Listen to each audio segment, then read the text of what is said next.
by the way, I should have mentioned this too on the domestic front. We have now, is that we found, William James said we should have a moral equivalent for war, so we can have the same sort of collective spirit and quasi-fascism we have for war, use for war to do for peace. But we're doing that now. We have the war against drugs. What I'm envisioning is you take the whole military-industrial complex and shift it to attacking drugs. So that's the war they can never win. It's perfect for the establishment. They'll never win it. So they can go on forever, tyrannizing over people, breaking down their doors, searching out their bank accounts, and they'll never win the war against drugs. Perfect. And we have to do something about that, too. We have to say, look, this is part of freedom, too. Get rid of this drug fascism. We have a drug furor in Washington, which everybody loves. Bill Bennett, beloved by the conservatives. Okay, so we'll see how Bennett will be. Bennett has now come out in favor of, by the way, on Larry King program. They asked him, he wants to enforce the war against drugs. Step up enforcement. They asked him, some guy calls in and said, I don't know if he was serious or sardonic. He said, what do you think of public beheading of drug dealers? That's a great idea. Yeah, he's all for it. Well, why stop at that? Why not have death by torture on public for all drug dealers and users? May as well lock up torture to death half the population. So I mean, the whole thing is so crazy, it's got to bust up. And we can be in the vanguard of that if we only get off our tail and do something.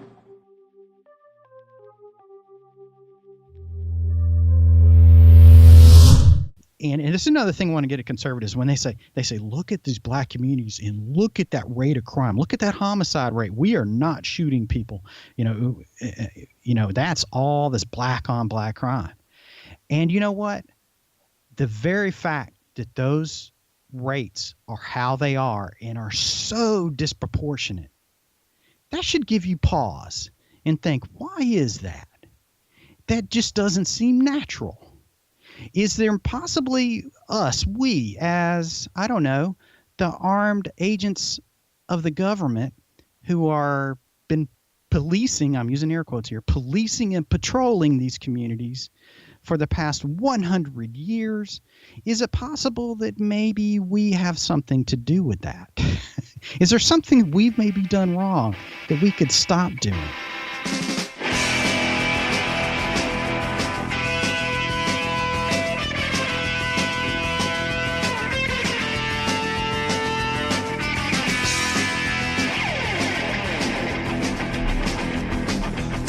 Tonight that we got the truck, we're going downtown, gonna beat up the drunks. You're to the drive, I'll bring the beer. It's a late shift, no one to fear. And ride, how we ride. And ride, you ride. It's a roundup time with a good horse beat. We're gonna drive one screaming off the street and ride, how we ride. Uniform and a silver badge. Play cops for real and play cops for pay. Let's ride, ride.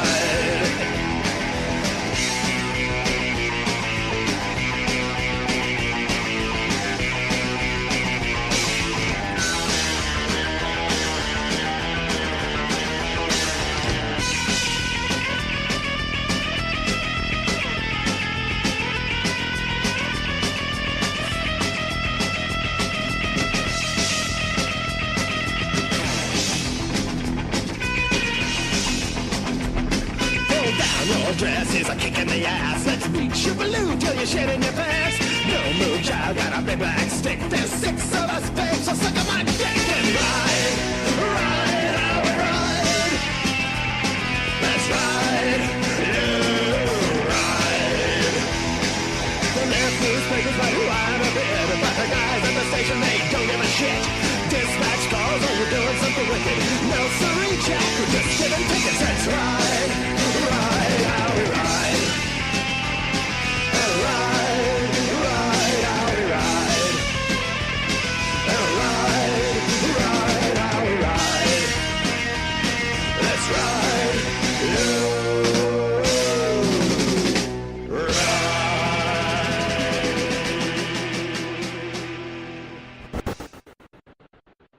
I am joined today by former police officer and detective of North Charleston, South Carolina, injured in the line of duty and then turned hardcore libertarian. Currently a speaker with LEAP, which is Law Enforcement Action Partnership, formerly called Law Enforcement Against Prohibition. Raeford, how are you doing? Doing well. I'm trying to do the same thing I did as a police officer, and that's serve my community. Unfortunately, law enforcement, even though they're well intentioned, is a source of a lot of destabilization and oppression that I signed up for to fight against in the first place. So, I really kind of have a duty to speak out, even when it kind of hurts. And the adage, you gotta take the plank out of your own eye before you point at somebody else's spots. And so, that's what I'm trying to do. But thank you for having me on. Yeah, absolutely. So let me just sort of tell you and the audience a little bit about myself, because I feel like that'll inform the conversation that is to come here. I grew up in North Iowa, which is, a rural sort of community. Ended up sort of being raised in somewhat of a drug culture because I often describe the economic situation there in Iowa as a post-industrial sort of wasteland in some sort of ways. There are certainly pockets of good economy there, but for the most part, a lot of the manufacturing sort of went away, so there are a lot of bad consequences that come of that. One of those being the rise in the drug culture and the trade of drugs within these poor communities. So in some ways, I ended up on the opposite end of the gun that you were on, as you experienced in your history as a law enforcement officer. And my father was actually in prison twice in my life. Once when I was a kid for about 2 years for weed, and then he went to prison for actually about 15 years for manufacturing meth. So that's the big problem where I'm from. And, needless to say, a lot of my family are police officers. So I certainly have sympathy for individual officers. And it's like I'm pro self-defense. So part of me is inclined to like the idea of police. They're just, most of them, I think, are genuine and want to help people, but are sort of stuck in a perverse system. And my critique comes down to a question of economics, actually, sort of the praxeological approach to it, which is skin in the game, which is Nassim Taleb's concept of nobody should put others at risk without themselves putting collateral into the game. I suppose we can get it started by saying, man, you were in Charleston, which at the time you were serving was the 8th most dangerous place while you were on the police force. Is that correct? That's what the stats showed, that North Charleston was the 8th most dangerous city. We're a city of about 80,000, about half and half black and white, kind of the working class side of the tracks, as opposed to the more historical and touristy Charleston. 300-man police force, and our main mission was get guns and drugs off the streets. And so we had a lot of crime, so we get out there and get tough. And, it made hundreds of arrests. Many of those were drug related. And, we wanted to make a difference. And I would say, police officers, that's the first thing when, you look at when people talk about police abuse and everything, and they get all upset, and it is upsetting and very disturbing. However, it's not malicious or these evil cops out there. Hey, if that was the problem, that would be easy to clear up, but it's not. Look, I was just an average cop, but they're all like me. We want to go out there and do what's right, and we're doing what we're trained. Now we're trying to be tough now, and of course that, because drugs are bad and they do cause harm, which is true. I mean, we had real murders, and I'm sure you've seen. Well, you just described it. I mean, a daggum industrial wasteland in your community. Now, did the drugs cause that? But they were certainly there, and they didn't help. That's for sure. So, we can kind of get into a chicken and egg approach with that, but about exactly what was going on. But one thing I learned real quick was that locking people up did not help, and it actually made things worse. Even people that did have like some type of drug addiction or something. Look, man, when I locked them up, what I did was I locked them in to a further cycle of use and abuse. When I arrested them, now these folks are easy to hate, man. They're easy to hate. But when I lock them up, what would I do? I'd tow their car. They're in jail, even if they're only in jail for just a couple days. Well, if they had a job, they just lost it. They have car tow fees. They had to pay they had to soak grandma for the last $1,000 that she could scrape together to bail out of jail. If he's married and have kids, well, social services is going to have a talk to you and probably take your kids from you or put you through some kind of crucible of meetings and counseling while you're trying to work. And and if you are married, that's going to put a little bit of a strain on your relationship and will probably break you up or at least contribute to it. I mean, it's hard enough to stay married, in America today without those issues. And so, and I would arrest people and give them the whole, dog the bounty hunter kind of spiel. Well, here's your opportunity to clean yourself up and make things right, which, it has a little bit to it. But at what cost? At what cost to liberty? At what financial cost? $45,000 a year to incarcerate someone? That's insane. Oh, and the cost to liberty. And there's one little thing bugging me is, how did I get that right to incarcerate someone? Drug use and abuse now is as unsettling and distasteful that people believe that it is, and it can be harmful.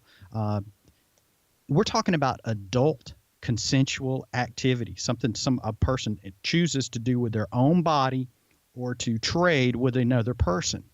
And how do I get that right to use violence? And that's what I did, man. And that's what cops do. It doesn't, it pulled people out of their cars. Yep. Pulled them out of their home. Yep. Shoved guns in their faces. Yep. Did that. Because had they used violence or threatened violence against anyone? No, these were not murderers. These were not robbers or thieves. These were people that chose to use particular substances that other individuals had determined were distasteful. And so I could have shot them. I could have shot them if they resisted. And something was not right with that. I went along with it, to use the same excuse cops do when I'm out on the street. Well, if you don't like it, change the law, or, hey, this stuff's really bad. And so we've got to do it, and we can't let up, or there'll just be zombie hordes of druggies taking over the whole country, and all those type of excuses. But I knew what we were doing wasn't working. But now once I got out of policing, but still had those questions in my mind, and I was kind of freed from the, I hate to say indoctrination, but freed from having to believe in what I was doing as a police officer. I was able to kind of look at it more logically and dispassionately, and just see just how counterproductive everything, and from a liberty perspective and economic perspective, was all unjust, didn't work, counterproductive, and we weren't even helping those very people that we said we were trying to help. Right. And I really was excited to talk to you because you're someone that's been on the other end of this as a agent of the state to enforce these laws, but you also understand this deep philosophical point that we in the liberty movement are trying to convey, which I think a lot of people sort of pervert the notion that we're trying to get across. It's like they draw a caricature that we just want a world where, 6-year-olds are able to shoot up heroin, and that's not a violation of the NAP. So, that could happen in your ideal libertarian world, right, Raeford? It sure could. And it does now. And that's one of the things that I noticed as a cop. You talk about, it's for the children. And children were targeted by drug dealers. Now, most drug dealing and use and trade was very, very casual and nonviolent, usually between friends. But you did have that, that kind of violent part of it. And you know what? Prohibition made kids were more likely to get involved in the drug trade and be exposed to heroin and crack cocaine because it was illegal, because the drug dealers would search them out and say, hey man, why don't you come stand on the street corner and sell this for me? And the kids would do it because, well, they it was kind of cool to them, hey, get to be a hustler, and they get to make a little money. And if they get caught, well, it's less, they get in less trouble than an adult. And so it sucked them right into the drug trade. And so you actually created more people. So all this whole, well, it's for the children. No, you're actually making it worse for the children, just directly, exposure-wise. Sure, and this sort of leads into the question of of your experience with the Special Victims Unit. I would like to say from my observation that in the criminal syndicates where they are peddling vices, they do not specifically specialize in only one division of labor in that trade.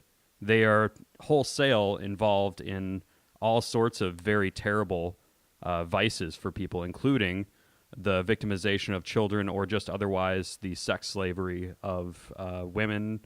Can you tell me a little bit about your experience in the Special Victims Unit and how that may correlate with the drug war and just this greater question of the incentives and what enables crime to be committed? Well, on my level, and the reason I went into the kind of our Special Victims Unit was because I was discouraged with the drug enforcement side, and I didn't have it totally clear in my head, just exactly just how wrong what we were doing was, but I knew it wasn't right, and I just kind of felt distasteful and uncomfortable. So I did what a lot of police officers do, and they don't get out of law enforcement because you've got a lot of career pressure and those type of things to keep you in. But I removed myself from that aspect, or as best I could. So I said, hey, let me go into this where there's actual real victims. We're talking abused children and sex abuse and child abuse and all of that. So there's real victims there. And I went into that, and what I saw there, not so much, these trafficking and all of these just other things that you're kind of talking about. Well, what opened my eyes was kind of two things. First of all, we didn't do a very good job of investigating these, and so here are real crimes with real victims, and we couldn't even really do that very well. And so how do you expect us to police, victimless crimes or whatever, of non-crimes of just drug use? So we couldn't even do real crimes. And when we had real victims, we didn't, a lot of times we didn't investigate those cases to the point to where they deserved. And on the other hand, we had so many cases just coming over the transom that we charged people after not, our investigation, was very quick and brief. And then we would charge people that likely were not guilty of the particular crimes that they were accused of. And we would just charge them and send them on to the prosecutor. Make the decision whether or not they're going to go forward with the case. But you charge someone with a sex crime, and you lock them up for that, and you've done some real damage to them, and that really ate on my conscience of charging people that may not have been actually guilty. And we had just a couple guys in a detective division, overwhelmed, yet our narcotics division had a lot of detectives assigned to them, and we're busy chasing all that down. Within the theory, that we're preventing additional crime, and that this whole broken windows approach, which was thoroughly discredited even before I became a police officer, but we were still at it. But that's where our resources were.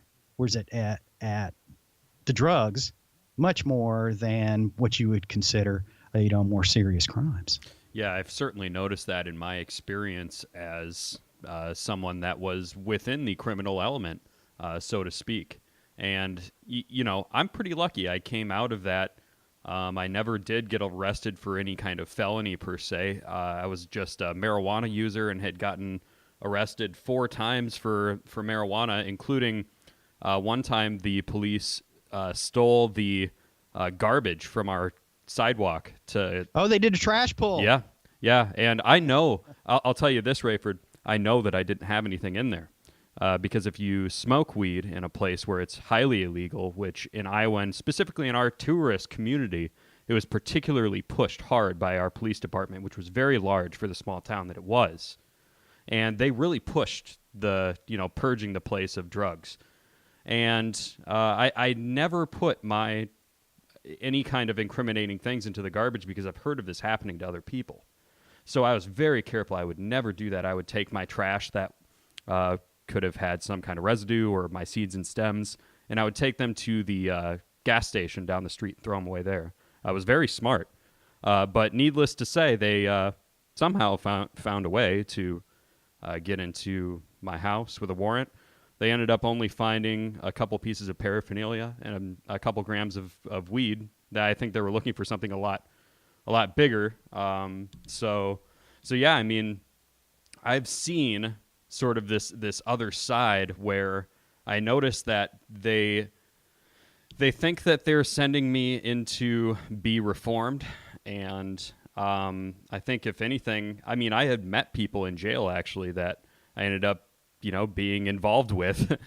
So it's like you kind of go to crook school and when you get put in jail. So one has to think, understanding what we do about the sort of libertarian idea of what incentives are created when we have certain policies in the way that we organize society, is that we are encouraging de facto bad behavior through these policies. And one has to consider that, property rights are born out of claims to scarce resources, correct? And we are able to adjudicate any conflicts that we have in the normal market of goods through adjudication through courts. Whereas in the black market, you don't really have a redress of grievances. Raw power and violence has to be used to resolve, territory disputes, conflicts over like a theft or, some sort of retribution that they had in their trade. So just from all of these different angles, I suppose that you could yourself observe that the practices that the police departments are employing only make these problems much worse, I would imagine. Oh, they do. And I can just see how that process you're talking about, the detectives, these are, when we would have our guys that would do that street level investigations and so they wouldn't do big time drug deals, drug investigations. They would just do street level stuff. So small time little guys like you. So we'd have our, our team, and they call them, ours was called the speed team, and other places have, hit teams or jump out boys, or I guess whatever you would call them. That's usually the cops that you see that wear blue jeans and a hoodie with a tactical vest over the top. Yeah, these guys robbing my place, they just looked like normal people. They're wearing, flannel sweatshirts with hoodies,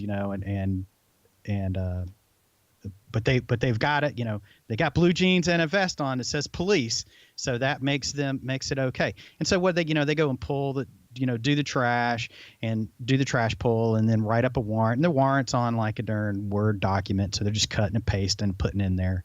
So they probably didn't even find anything. They just they just went through the motions. They pulled your trash can, went through it, then got the warrant. It doesn't really matter if they actually find anything or not, because they already know you got drugs. And they confirmed it too when they went in your house, right? So what's that matter? What's that matter that they fudged it anyway? They're just they got to do the tough things like sacrifice their integrity just a little bit to get the job done. That's what's called being a good tough cop is. And, yeah. And they sacrificing some of their selves and their dignity. They think that that's what's necessary to make a difference. So they go in there and look at all that time and manpower, and hell, they could have killed you, man. They could have gone in there and shot you. Yeah. On their way in, and you'd have been a dope dealer. Yeah. Oh, he made furtive movements to his hand, to his waistband, so we shot him. I was living at my mom's house too. I mean, it could have been my mom they could have shot. Yeah, in now, oh yeah, that's very rare, but that those type of incidents are the capstone to this larger, just massive pyramid of abusive, again, counterproductive tactics. So they destroy your liberty. It corrupts the cops. It turns them in. They're just going through the motions. They get the stat and they're done. And they're looking. With how they part of the ways they target, or time who they're going to hit if they really put any kind of effort into it is they want enough dope or want it packaged or something so they can get you for a trafficking, but they want a lot of cash too. So they want to get it. So, they don't want a ton of weed. They just want enough dope to get you on a big charge, and they want you to have a lot of cash so they can seize that to use to their, to their funds to further their enterprise. And so Trey, you're just this, just low class drug dealer in the neighborhood, right? And so nobody wants people like you in the neighborhood. So no sympathy for you, man.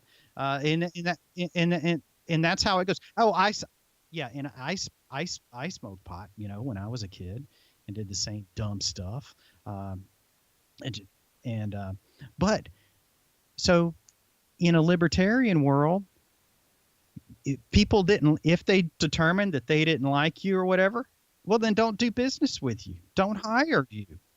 They can go around and say Trey and his whole family, they're just a bunch of potheads and whatever, and not serve you, not invite you to their clubs or whatever, kick you out of their church if that's so they so determine. Now, other people may think otherwise and go, yeah, whatever, that's cool. At least he's not drinking, or something like that. Or they may say, well, he's got some medical issues and well, cannabis actually helps, and so it's beneficial for him to use that, and it's a good positive medication. Maybe they say that, and that would be the libertarian. But to go and the moment you resort to that violence, to initiating that force, that's where you break those fundamental principles of morality and human interaction. And so whatever sin you commit by abusing your body or whatever anybody wants to or say by using marijuana, that's your sin. And we can socially preference our interactions with you accordingly, either positive or negative. But the moment you resort to that violence, then that sin is on you. And then that's your moral wrong. And there's no badge or law or government law that can alter fundamental rights and wrong of human interaction. So as soon as those cops kicked in that door under threat of force and took your belongings from you, then that's their wrong. That's their sin. That's their crime. Even though it's quote unquote legal, what they did, that is fundamentally morally wrong, and there's no justification for it. Yeah, and that sort of gets into a concept that I learned from Bastiat, which is, that if an individual citizen can't do it to his neighbor, that the force of government cannot be used to do that thing. So it's like these people are given an extrajudicial sort of justification to commit these violent actions. And to be honest with you, it sort of feels like it's like its own gang, It's like the government is this sort of mafia, wherein the police are the ground troops for this broader system of tyranny.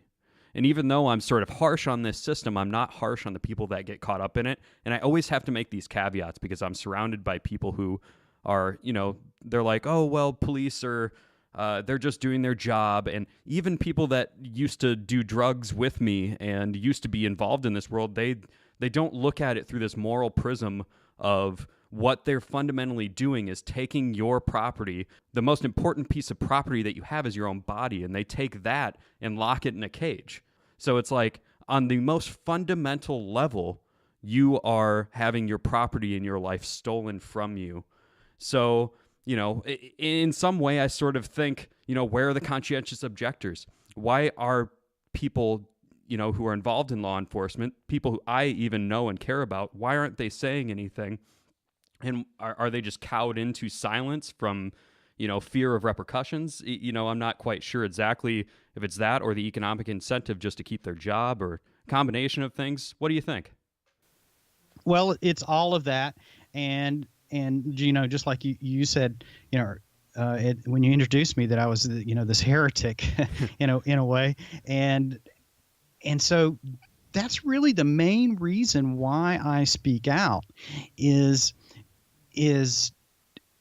to help these cops that were like me, to let them know and to warn them, look, you are harming yourself. We all as human beings have a conscience and a spirituality, or whatever you want to call it, or a moral fiber, and you harm yourself when you use violence unjustly against another person or threaten violence. You actually harm yourself more. It's kind of like Empire Strikes Back, where Luke's on the Dagobah with Yoda and goes into the cave, the mystery cave of Dagobah, and goes in there, carries his lightsaber even though Yoda warns him not to, and he sees Vader come at him, and he cuts Vader's head off, and the mask melts away, and there's Luke's own face that he just decapitated.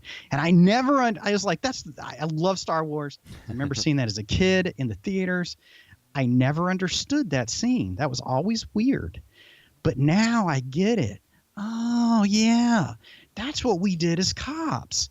We thought, yeah, we're the good guys, and we're going to go out there and use the very violence of the dark side in order to win the day. And we realized, and I realized, I didn't cut nobody's head off. Okay, whatever. But the moral is there. I actually injured myself more than by choosing that route. And so that's what I'm trying to warn other cops for. In a way, I don't want to be rude to you. I know I've been kind of hard on you, but I don't want people like you to be harmed at all. I think that's horribly unjust, but I'm speaking more to the cops. Man, you're harming yourself even more, and you don't, morally and spiritually, and you don't even realize it. Right. Yeah, that's that concept of moral injury, as it's called. And I think that this is apparent also in military professions as well. I actually ended up talking to a drone pilot not that long ago, if we could pivot into foreign policy, and he told me that people who are given shelter by jihadist groups can't be innocent by proxy because they're given this service by these terrible people of security, So it's just, I see the same sort of justifications among, military people for the work that they do as I do, for example, my own family who are police officers. I remember talking to my uncle who was bragging about how his new squad car was from civil asset forfeiture that they took from just some drug dealer, obviously, but still it's some other man's property. And it's almost like, playing back to what I was saying about how the government or the police are sort of the ground troops or the gang that are, going out there and seizing rival gangs' property and capital. That's what it seems like to me, is that they're just employing thuggish behavior against thugs. Well, they do. Now they see they do some good work, and that clouds the issue. Again, they think they're doing the right thing, and they do some, good work at times, and so it really kind of clouds that issue. You talk about drone operators. Who was that? Was that CN? What's his name? CN Westmoreland or something? He's one of the drone operators that spoke out against the war. I think he's talking about the kill chain and about how their checklist for when they would actually fire their missiles and kill someone, and it was a very automated process. So there really wasn't a kind of a human being making those decisions. It was just this checklist they would go through before they would decide to kill someone or not. And we do that,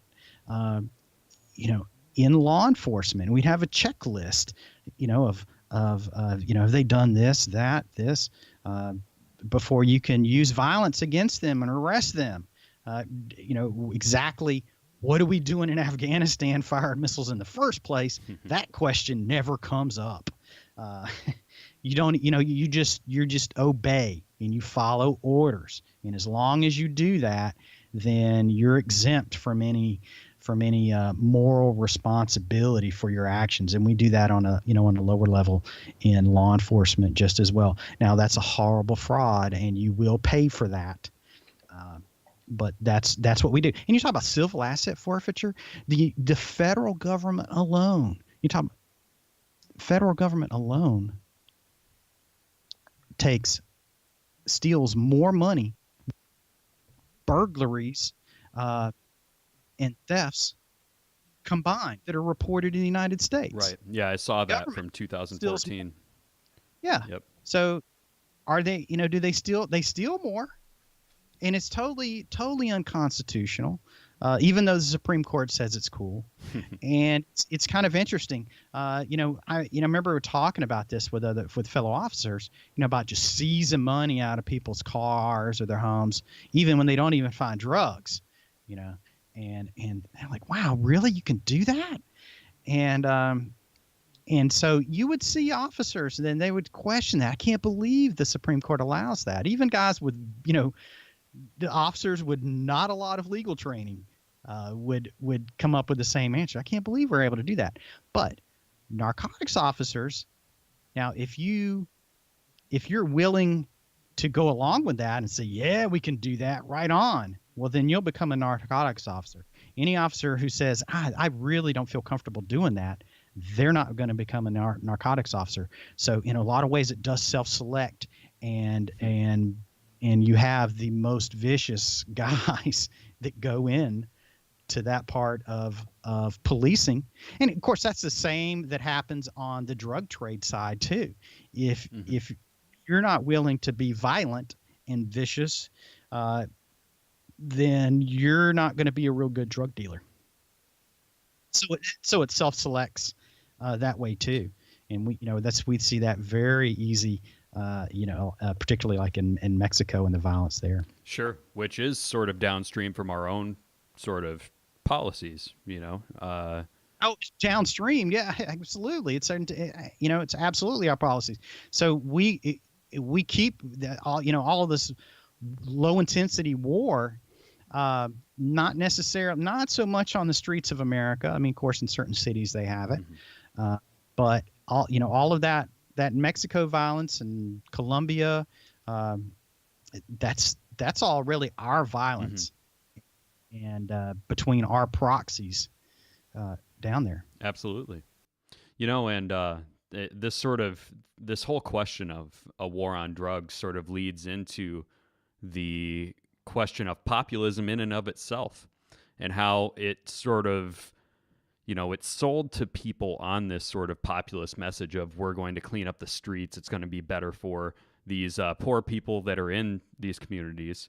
So even the poor people in these downtrodden communities are sort of sold this bill of goods that the war on drugs is a good thing and it's going to clean up their communities. So in creating these populist sort of enforcement policies, there are a lot of different directions we could go with that, in that the nature of populism is to, buy votes via giving a handout or some sort of service, and sort of it gets into the public choice theory of economics. I keep always coming around to this, how a lot of problems do come down to a question of economics and what sort of informs people's decisions and what compels them to act, as is very prolifically described in Mises's Human Action. So I think the greatest trick ever played on people in America is convincing them that economics and politics are boring. People don't even really want to come at this from the deep philosophical actual root of the problem. They just want to look at the symptoms and say that, oh, we have to use government to solve that problem. And it's just this vicious cycle of trying to use government to solve its own problem. Would you agree with me on that? Well, I would, and again, I would go back even further and just say, every interaction that you make with another human being, you have to judge it on its basic fundamental. Is it fundamentally right or wrong? And if it would be wrong for you to do it, then it would be wrong for the government to do it, and you should not support that. So that's how you judge, that would pretty much make everything, a lot of things the government does, pretty much unjust. But and it's kind of interesting. You talk about economics and all that. Yes, of course, that in plays with it a lot. And conservatives, and that's where I came from. I always kind of consider myself a little bit of a libertarian, but compassionate conservative. Even as a police officer, I could tell you that how our welfare program and Section 8 housing and all of that, while it sounds great and it helps people sometimes, certain individuals, long term, it actually has a negative impact on the communities that it targets, and for lots of different reasons. It eliminates kind of lower paying jobs, and it does a lot of different things to make people actually, it enslaves them more. And conservatives get that, and they're like, yeah, absolutely, yeah, the welfare and everything long term destabilizes communities. Now you tell them, who say, well, what do you think about policing? That's a government program, and you think that more of that is going to make a difference?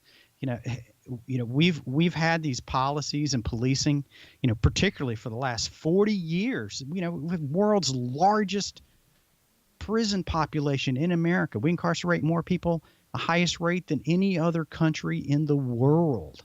And so we've been doing a lot. And so government and government law enforcement as an agency, been in those communities.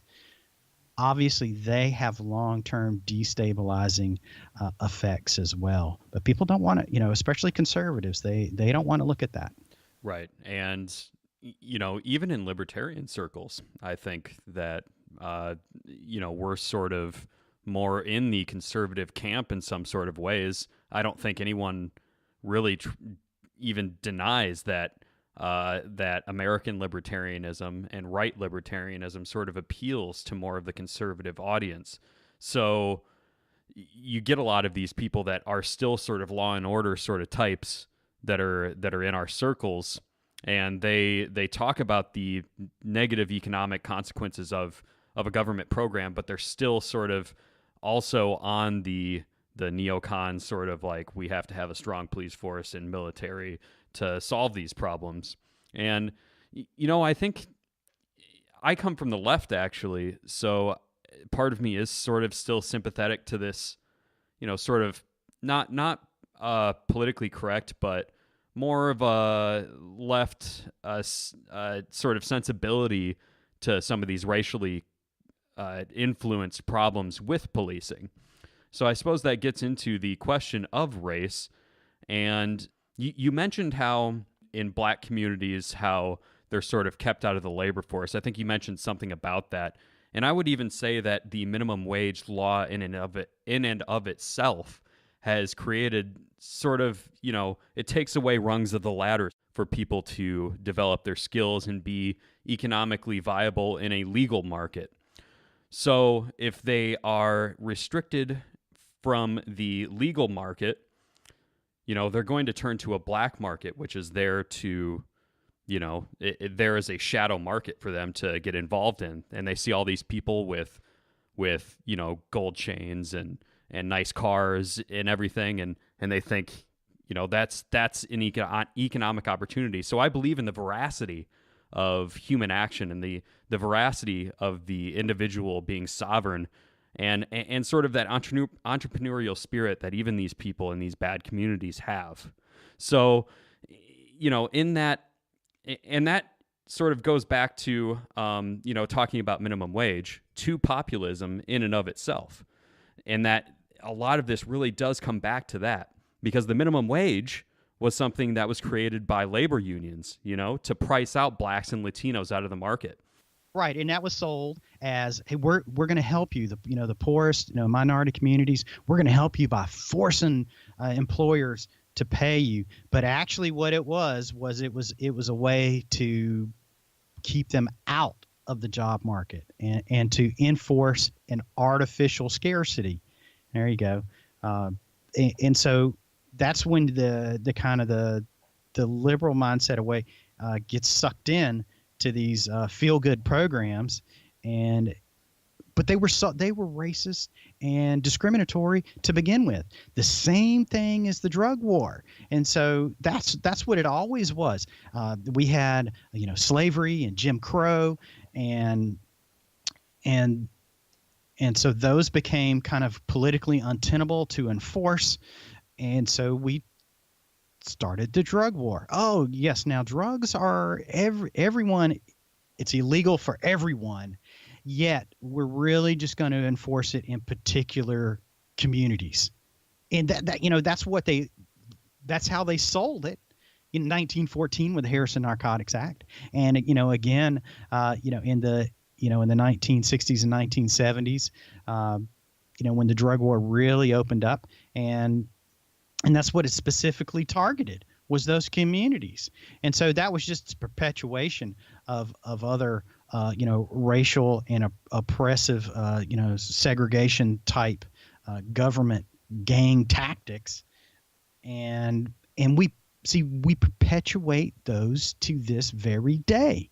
Now, the police officers like me and all the guys on my team, we had very good black leadership on my department that wouldn't tolerate racism and stuff like that. We have cultural sensitivities, of course, but we were enforcing those same very racist policies, drug enforcement, and where we targeted those very same communities.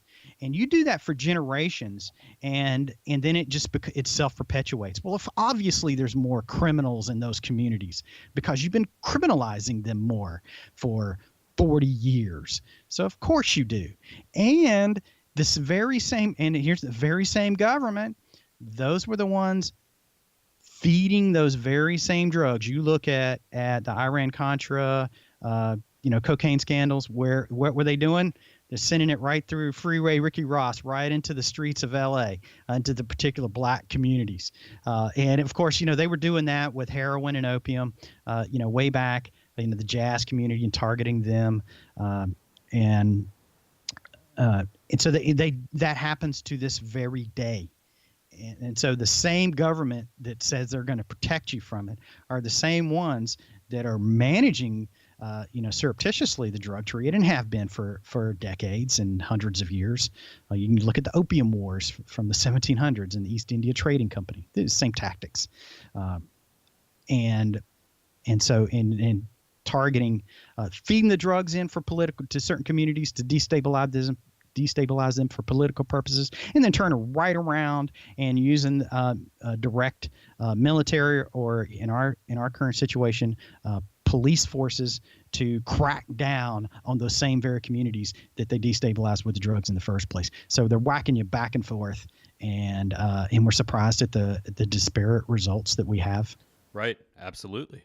And I feel like as far as the problems in these communities, policing them, there's this problem of the I've heard it called the blue wall of silence. We have the thin blue line of support that we need.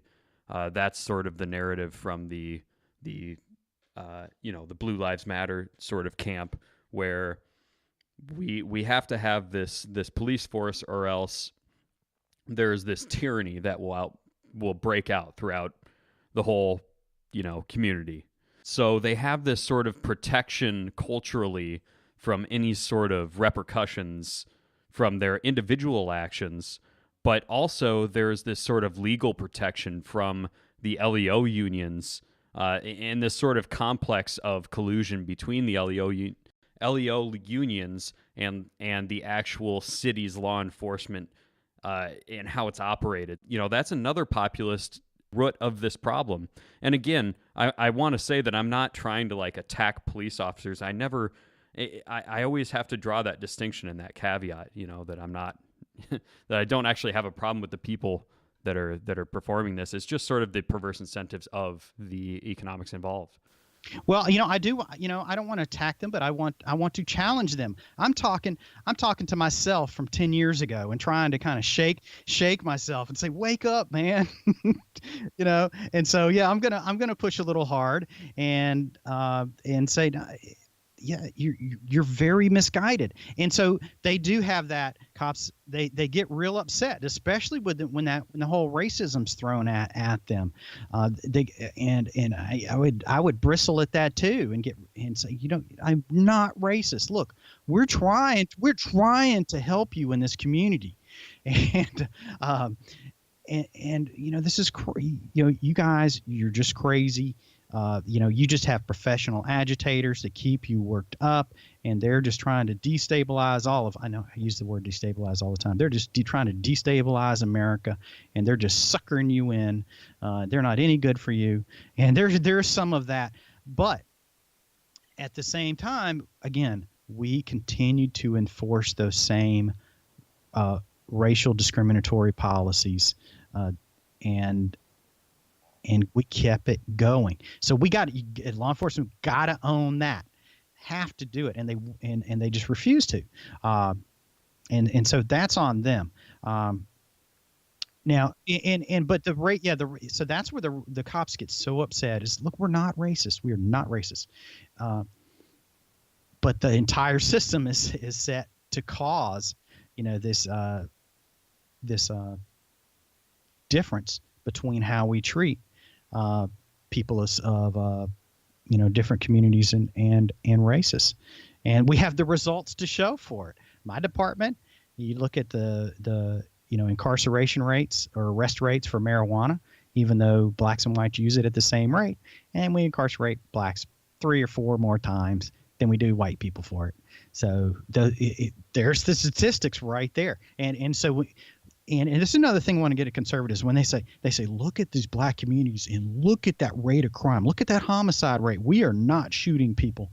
That's all this black on black crime. And you know what? The very fact that those rates are how they are and are so disproportionate, that should give you pause and think, why is that? That just doesn't seem natural.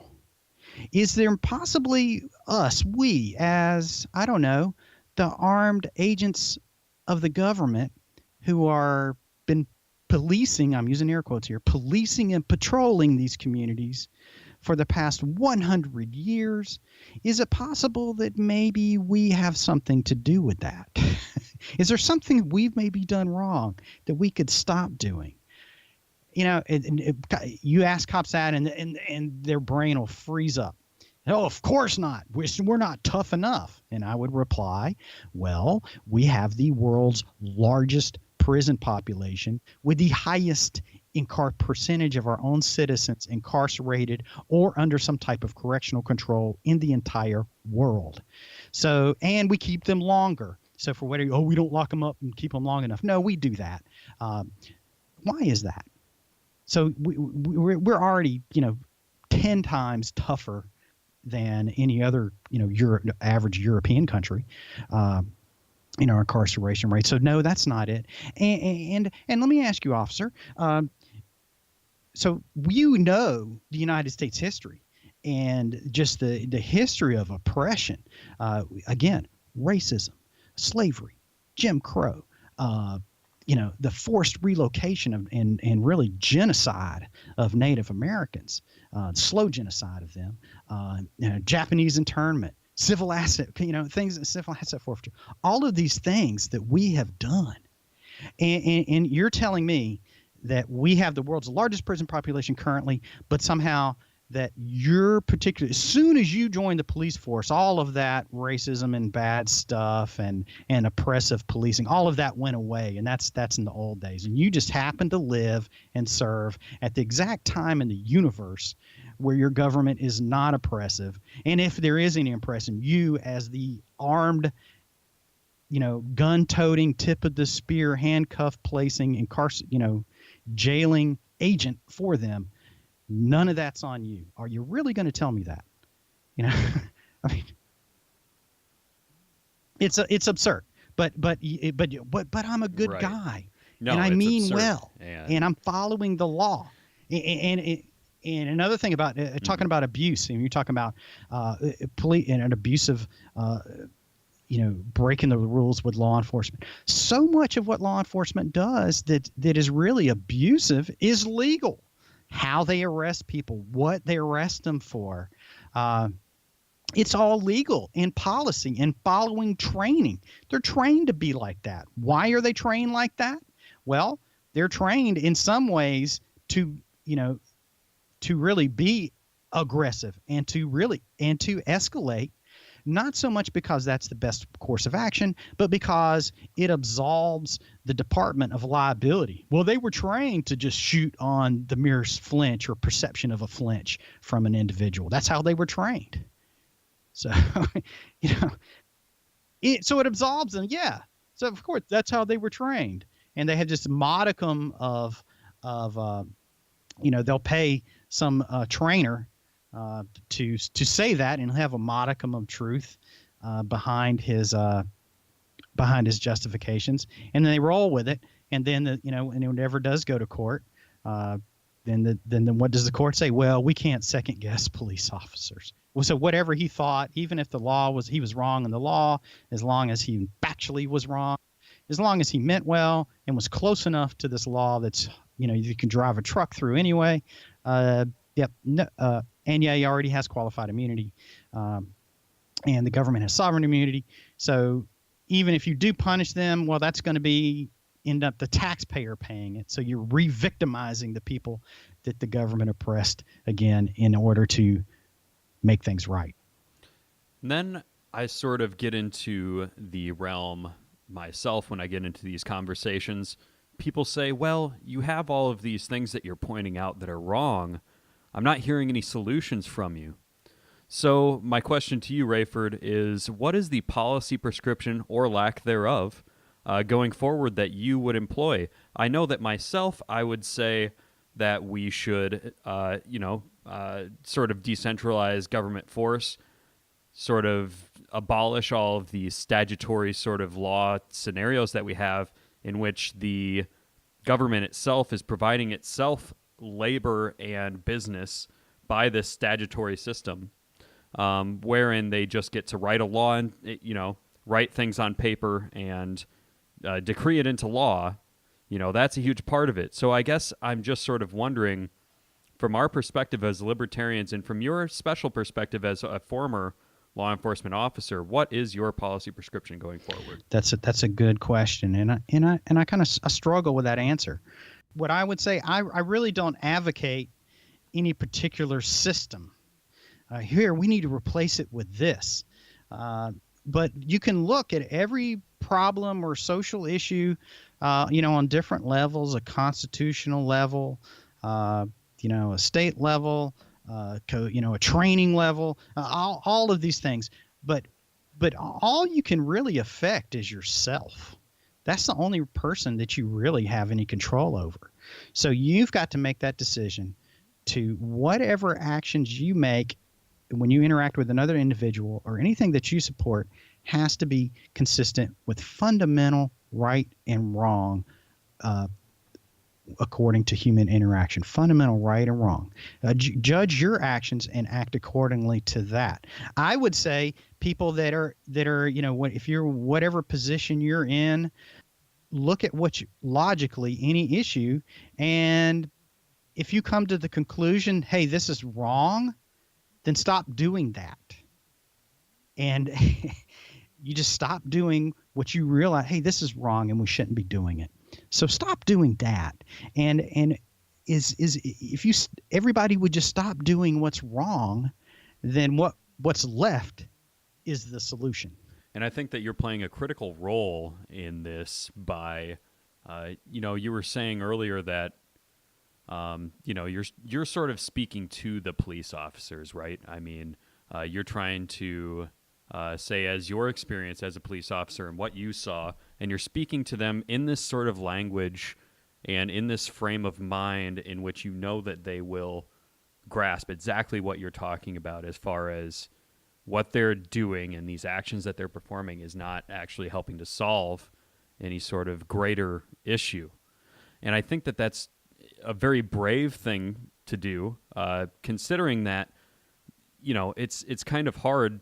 We have these sacred cows, and, I jokingly called you a heretic at the beginning. And what I mean by heretic is if we look at the epistemology or the epistemology of that word, it means one who is free to choose and one who is free to think. So basically, it was used as a pejorative back in the day, back in the Catholic days, as someone who just was a Protestant, more or less, and just thought about things in a different frame of mind. And I think that you're in this unique position where you are seeing this as someone with this anecdotal experience of being a police officer, but you're framing it in a way and moralizing it in very, human terms instead of this sort of, couching it in these authoritarian terms of what law and order is and all that, and just breaking it down to essential what is right and what is wrong and what you as an individual need to do to act as a police officer, as someone who is enforcing a law, and how we perceive what that role is in society. Because, at the end of the day, we are going to have some kind of security force, whether it breaks down into sort of a post-apocalyptic, like Mad Max kind of world where, it's, survival of the fittest or something like that. You know what I mean? There's always a demand for security. So how can we best organize society in a way that the people performing those tasks are brought to when they are committing what we perceive as crimes between each other? So, okay, real crimes.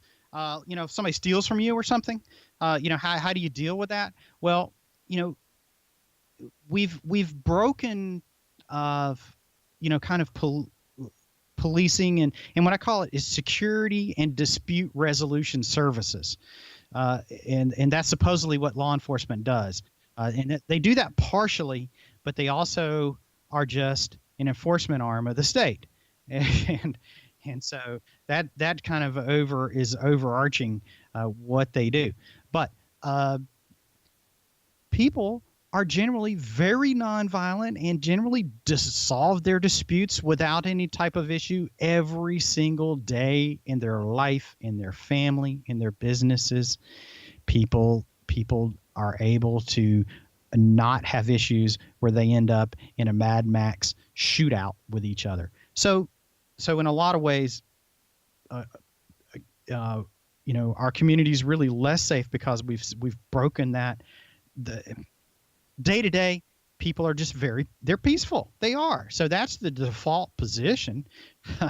And when you do have disputes, you have to look at, restitution to the victim and kind of restoration of the offender back into society. So he has to make amends to the victim.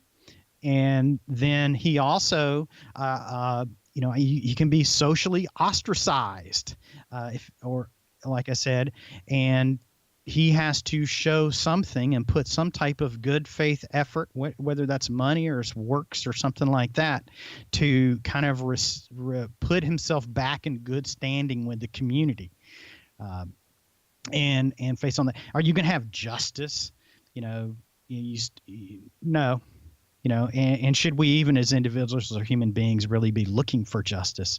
And I'm not so much. That's a great observation. And what you're talking about is the, restitution versus retribution sort of argument. And I definitely agree with you. People who commit crimes, they have to make the victim whole. It's not about an eye for an eye. It should be about making the victim of a crime whole.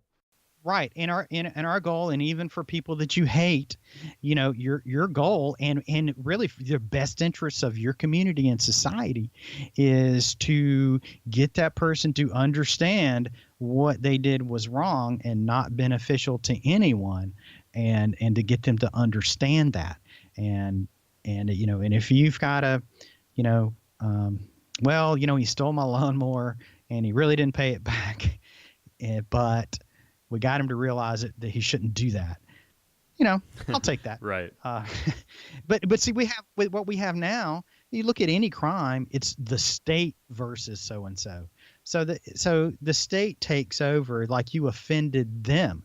So really, the victim is just a witness for that. Somehow they transferred whatever offense the victim was subjected to, and they take it upon themselves. Oh, you offended the state, and we're going to punish you, and we're going to take more taxpayer money, i.e. the victim, to punish you with. So you're victimizing the very community that this person offended in the first place in order to punish him and not really make any type of and really prevent him from any restitution and prevent him from being properly restored as a beneficial member of the community. So that's just how perverted we are. And just on a basic cop level, I mean, you see that if you do have an issue, what do? Call 911. Call 911. You can't even deal or encouraged to, if you do have a dispute, to settle it peacefully. You call the cops. So we don't even have those skills. Again, in a lot of ways, we're very nonviolent, but in other ways, we've just been stripped of those skills and just kind of be made helpless because it's all been left to the state. And look at what a wonderful job they've done with it. And this is why I bring up economics so much, is that preservation of law and order are sort of this nebulous thing that we consider a public good that is far too important for the market to be able to handle. And in my perception, I see the market as this sort of this medium in which people use to solve to solve problems that they have, more or less. So conflict resolution is a problem, and we've just decided that we need the state to be the sole proprietor and sole enforcer of this public good that we see as law and order. And people like us, I would imagine you would agree with me that we simply don't need any sort of monopolized force to do that, and even further, that it makes it even worse. It does, and then again, you look at the cost. It's I think law enforcement, $70 billion a year in the United States, or some type of obscene money that's spent on it. So just even on a financial perspective, and you take any individual and you go up to the court system, go up to your local courthouse and watch them work, and see how much money is wasted for it's a process. It's not any type of justice. They might find justice by accident there occasionally, but it's just this crushing crucible. For everyone involved, the victims, the people that work in the system, it crushes them. So if you look at it just from a pure, just financial and perspective, and not even right or wrong, just from that perspective, and does it produce any value?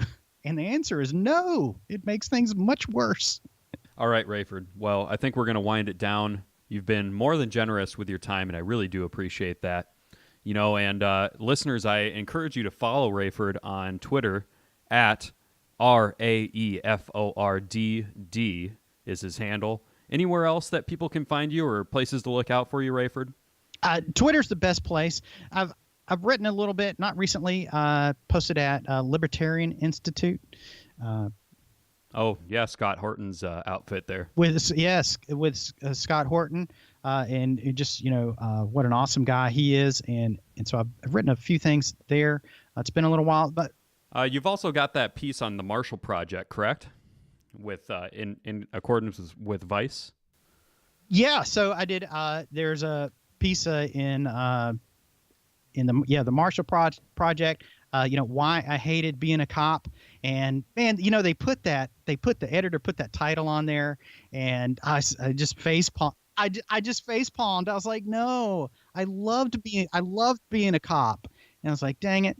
And But now did I have issues, with a lot we did? Absolutely. But I loved it. And then I did another one with GQ magazine, how police get away with murder. Yeah, that's another one. Great title to kind of talk about how that training is in training and use of force policy is intentionally manipulated in order to really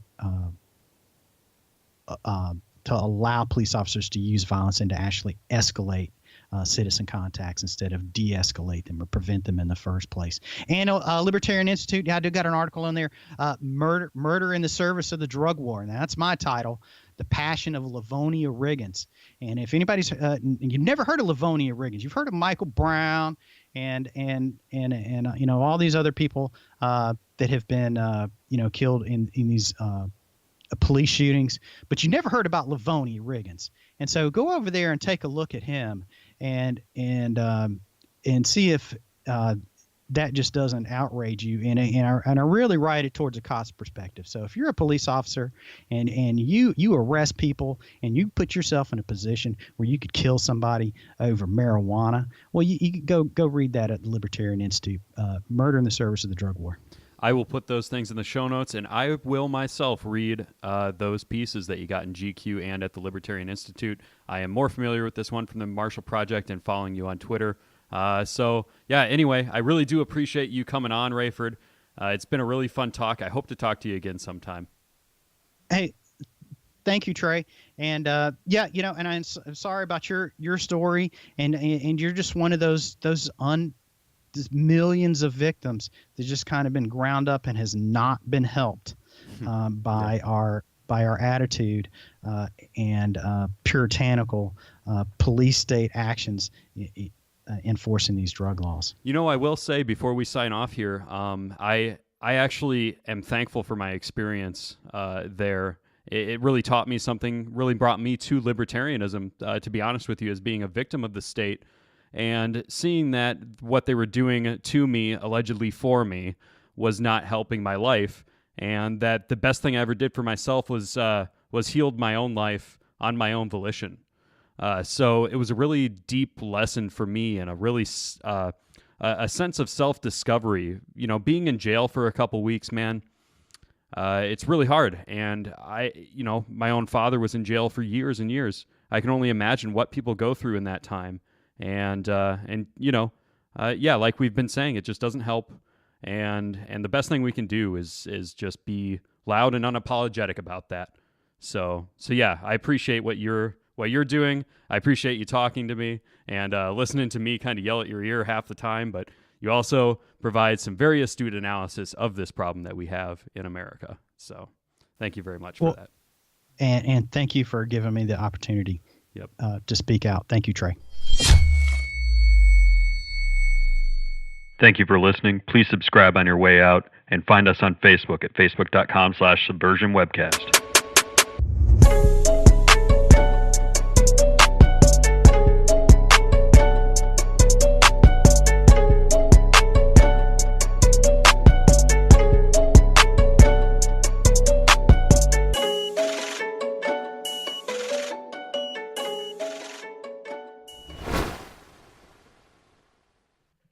Hey there, thanks for listening all the way until the very end here. I've got just a little bit of bonus content. Raeford called me back on Skype after we had hung up, and at some point in the conversation I just hit record again, kind of in the theme of what we were talking about and expanding upon points that we made before. So anyway, I just thought it would be cool to throw this back in. So I hope you enjoy it. Let me know what you think of the show. I know it's taken a little bit of a turn recently, and I'd like to hear some of your feedback. So get at me at the .coms. Like I said a couple seconds ago, facebook.com/subversionwebcast and just subversionwebcast.com. Thanks. Yeah, no, I love what John's doing, though, and I messaged him when I first started podcasting. I was trying to kind of get on other people's shows to sort of get my name out there, and I had just started listening to Lions of Liberty, so I reached out to John and was like, hey, I've got some pretty crazy stories about being on the other end of the gun on this drug war thing, so I think it'd be fun to have me on, and and I almost feel bad because some of the other people you have on are like felons that just got screwed by the system. And, I all things considered, I got pretty lucky. I mean, it sucked. It wasn't fun, but I ended up, I'm pretty lucky in life, all things considered. But I still think that I have some special insights to land, especially from a libertarian lens, Yeah, you do, and you had a good story, and I remember that, and just you just see just how generationally that affects people, just from one generation to another, how it just kind of perpetuates and criminalizes this massive amounts of population unnecessarily. And my uncle was actually one of the people pardoned from Obama too. One of those people. So, a lot of people in my family, a lot of people on my mom's side are kind of in the criminal element. So, I've been around a lot of this stuff, and on both ends, because on my dad's side, there are a lot of law and order Republican types and a lot of cops and former military guys, and I love them. That's why I have this special insight to where I break bread with these people at Christmas and Thanksgiving, and I go fishing and drink beer with them and stuff. So I have this libertarians fall into this place of, kind of hating cops in a way. And I just can't do that because I break bread with them. So. Yeah. I've been getting more, I'm looking at just social engineering aspect and just how much of our life we're just kind of programmed and indoctrinated and influenced, and how we have these systems of control. And if you look at kind of our what I call like a police prison industrial complex, that system of control doesn't care whether you're an inmate or you're a guard. In a lot of ways, they don't care. They're making money off of you either way, and you're in the system, and you are not rebelling.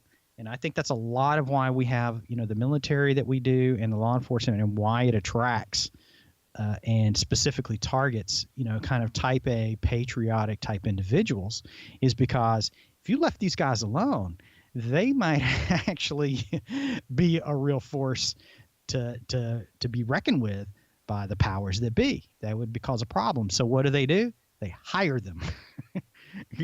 You want to do what's right? You want to protect your country? Oh yeah, I do. Are you a tough guy? Hell yeah, I'm tough. Well, why don't you come work for us?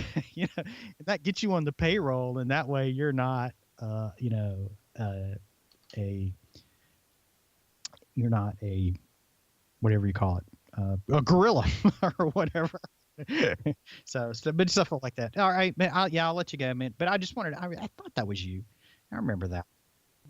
No, I catch your tweet threads here and there, and I think you do have this special, like I kept saying in the interview, you have this special insight of being a police officer. So I think you're playing a critical role in this sort of liberty movement where we have somebody with the authority from being a former authority, as it were, to where yeah, you're speaking a really important message. And I don't log on to Twitter that much, but I have caught, I mean, I'm just not on screwing around with it enough to catch everybody's tweet threads, but I have caught some of yours, and no, I totally like what you're doing on Twitter and everything. So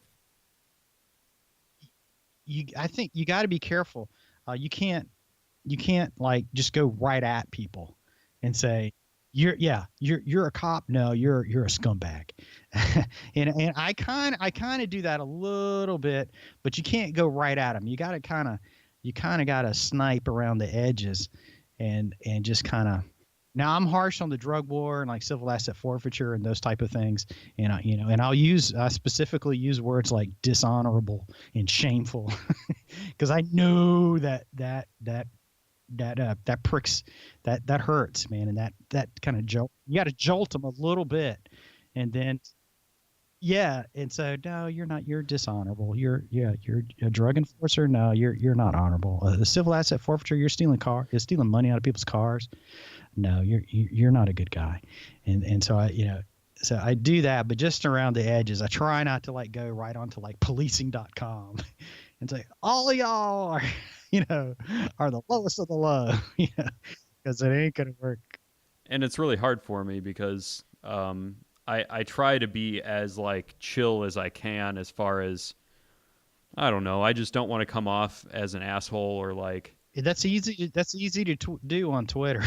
It's easy to do on Twitter and just in text in general. And then when you're talking about controversial things, especially, like I said, I've got family who are cops and everything. So I have this habit of being too sympathetic to people that are doing bad things. Like when I read about history, for example, I fall into this trap. Just recently, I was reading about World War I and World War II and how people like to say that, it was a battle of good versus evil in World War II and that, the Allies were good, the Axis was bad, and they break it down and try to make someone a protagonist when everybody was kind of the bad guy in World War II. So, yeah, I mean, people's propensity to moralize things under these very strict black and white definitions, at the same time, I'm just sort of trying to analyze it from people's perspectives and what makes them act. You know what I mean? And I fall into traps sometimes when I do that because I sympathize with police even on this level in America where, even in libertarian groups, I said on one end, you have these law and order folks that they're kind of police worshipers in some sort of way, or what some in the anarchist and voluntarist sort of worlds will call bootlicker, but I fall into the trap of being that guy that's sort of real edgy like that sometimes. But then at the end of the day, I'm just sort of like, they're just people too. And what kind of incentives are we making that have them acting that way? Yeah. Well, yeah. And I look, it's kind of like a Christian perspective too. I've got to try to save them in a way. And I have an additional duty since I was one of those guys. So I have an additional duty to do that. So see, that's the compassion and everything that you have for a person that doesn't deserve it. It's very you're building up good spiritual karma for yourself for sure. And so you're not even trying, and you're like, I can't stop myself. That's what I'm doing. That's a really good thing. Look into just how you look into World War II. That one's a hard one but there's a lot of threads to pull to see how we've been manipulated in a massive degree. And you start looking at the CIA, and I kind of mentioned that a little bit, about them running the drugs. And so how they work both sides. You look at the counterculture and even the 60s hippie movement and everything. That was all the CIA, mind control, social, MK Ultra. There's all those engineering programs. So they were running the LSD and the acid and everything and promoting the hell out of it, and then turn around and make it illegal. Just really weird stuff. But you see just how massive of a con job, and the whole flag thing's the same too. But even that, you can't even really, you can't even use that because people they just get so entrenched in whatever it is, and so you can't even speak to them on that subject. You're not going to change anyone's mind. They're totally entrenched. They'll just write you off as a conspiracy theorist or something. Yeah. All right. Hey, well, again, thanks again. Okay. All right. I'll talk to you later, Rayford. Thanks. All right. Bye-bye.